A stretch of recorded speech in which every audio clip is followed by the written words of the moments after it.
Alright, let's talk about Meghan Markle. Because once again, she's managed to hijack the headlines and not in the way she probably imagined. After months of relative quiet and a long trail of controversy following her exit from the royal family, her crumbling podcast empire, and the lukewarm Netflix debacle, Meghan could have taken the hint. But nope. She decided now, of all times, was the perfect moment to drop a video that no one asked for, doing something nobody expected, and definitely not in a good way. But before we break down exactly how one clip spiraled into a corporate crisis, make sure to hit that subscribe button, because this story is far from over. And trust me, you won't want to miss what's coming next. So here's how it all started. Out of nowhere, Meghan posted a video of herself dancing, awkwardly, to old school rap and hip-hop. No caption, no context, just her swaying and bouncing in what looked like a dimly lit room. The footage? From 4 years ago, apparently, back when she was pregnant. Now, that might have been fine if you're some random person trying to spark a nostalgia trend on TikTok, but Meghan Markle, her every move is under a microscope. And this was no exception. The internet didn't see it as charming or empowering. Instead, it was weird. Cringe, even. She looked like she was trying too hard. Maybe she thought it would make her seem relatable, edgy, or spontaneous. Instead, it had the opposite effect. And the moment it hit the timeline, the public response was brutal. The video exploded, but not in the way she hoped. It started getting shared on Reddit, Twitter, and TikTok within minutes, and the reactions were fast, fierce, and full of mockery. "What is this?" people asked. "Is she okay?" Memes started popping up everywhere. The dancing got remixed, auto-tuned, slowed down, turned into jokes. People weren't just laughing, they were tearing it apart. And when the internet decides something is a joke, it doesn't let go easily. But the backlash didn't stop at memes.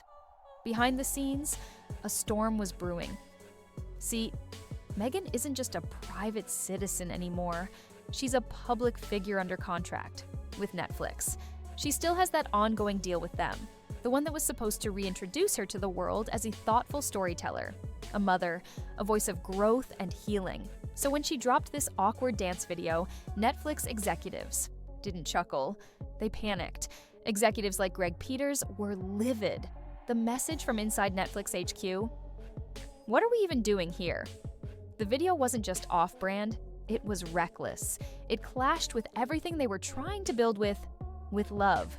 Meghan, the docu-series that aimed to present her in a mature, reflective light.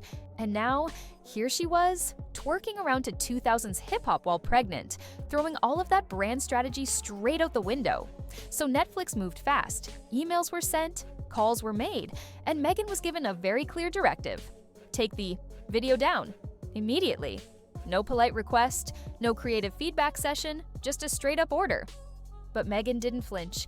She refused. She told them it was personal, a statement, her way of reclaiming her narrative after years of being mocked and misrepresented.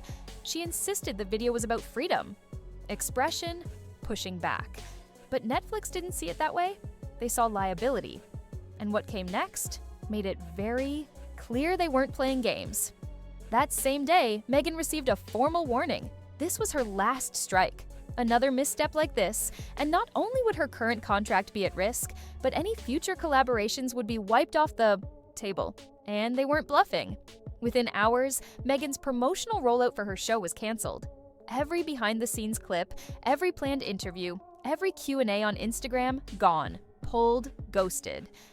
But that wasn't all. Meghan had reportedly wanted deep involvement in the editing process for her show.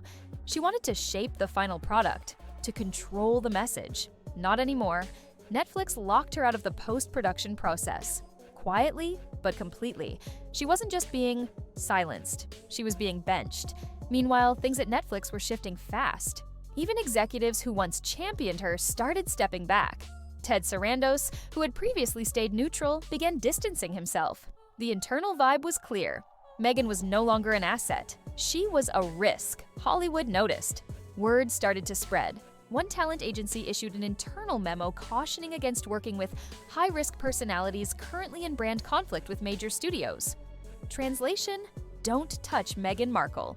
And she noticed. Behind the scenes, she was reportedly furious, not just about the video backlash, but about what she saw as a betrayal by the people who had promised to support her. She got into heated arguments with execs, especially Greg Peters. She argued that the video was harmless, that the outrage was manufactured, that she was just being herself. But self-expression doesn't pay the bills. Not in Hollywood, not when there are contracts and millions of dollars on the line. Netflix wasn't interested in empowerment. They were in damage control. And Meghan, she wasn't helping. Instead of backing off, she leaned in. She started talking about launching her own media platform, something unfiltered, a space where she could be authentic and unapologetic. The problem? Nobody was lining up to fund it. Not after this mess. Not when the narrative had turned so completely against her. With Love, Meghan was still technically on schedule, but inside Netflix, you could feel the shift. There was no press tour, no premiere event, no big launch. One employee described it as burying the show in plain sight. It dropped quietly, like a rock, with zero fanfare. And when it did release, reviews were lukewarm at best. Critics called it surface level, directionless, performed. Audiences didn't stick around. Most of the attention still hovered around the dance video. Parodies, commentary, ridicule. Meghan tried to spin it, posted vague quotes on Instagram about finding your truth and being unshakable, but it didn't land. The damage was done. What's worse is that even her own fan base started showing cracks. The diehards who always defended her online, they went quiet. Some even turned. Comment sections shifted from supportive to skeptical. "I love Meghan," one fan wrote, but what was she thinking? The energy wasn't just fading, it was flipping. To make things worse, the video kept getting recycled, remixed, parodied. Every time someone thought it had finally died down, it came back in a new form, more humiliating, more detached from its original intent. Meghan wasn't just mocked, she was meme-ified. No longer the Duchess, no longer the rebel, just the punchline, and it didn't stop with the public.